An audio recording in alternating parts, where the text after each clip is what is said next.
willy-nilly. My talk was unlimited you, video gets personal.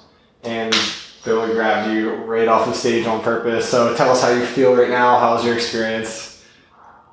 It was, I think, an out-of-body experience. It was so strange because we did rehearsal yesterday and I felt very sort of in the moment at the time and it was sort of together. And I was less nervous going on the stage today, which surprises me. But then when I started, it was almost like I was on automatic pilot. It's like, it was just a weird experience. And now that I'm thinking about it, I hope I covered all of my points. I think I did, but I'm gonna have to go back and look at it to make sure. Yeah, this is actually a very common thing where speakers will say they have their core sort of chunks, but then it kind of gets mixed up and they're not even sure, it kind of like goes by in a blur, right? Yeah.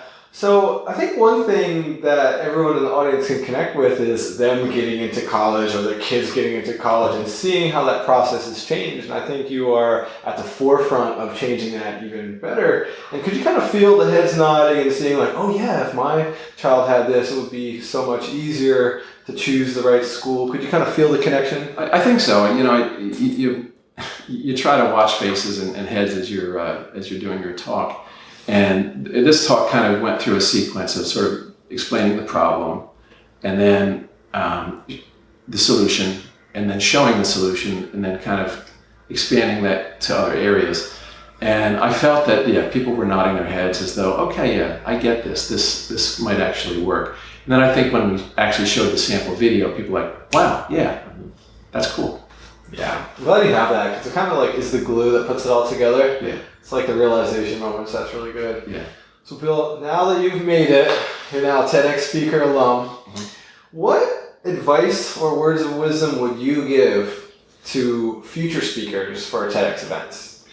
The advice I would give to future speakers is make sure that this is a topic that you're super passionate about. Oh, come on in. Sorry. Might be your family. All right. Yeah, you can come in. Hi. You guys can come in. You guys. You might have to do the next interview. The one piece of advice I would have is love your topic because you are going to be living with it 24/7 for the next 2 months at least, and you're gonna sweat it in every possible way. In terms of really understanding how to explain it, and then preparing your speech and doing the performance. I mean, it is an intense experience.